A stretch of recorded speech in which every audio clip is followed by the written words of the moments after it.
आज आम्ही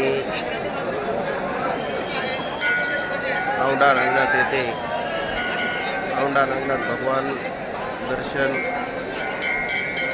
घेण्यासाठी आलेलो आहोत। या ठिकाणी पाहू शकताय मोठ्या प्रमाणामध्ये या ठिकाणी गर्दी झालेली दिसत आहे आपल्याला। आज पहिला श्रावण सोमवार आणि या श्रावण सोमवार निमित्त अनेक भाविक भक्त शिवभक्त या ठिकाणी आपल्याला पाहायला मिळत आहेत।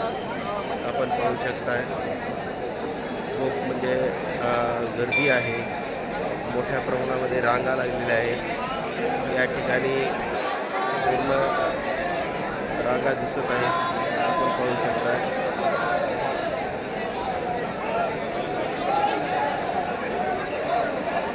विकास नामालय बालासाहेब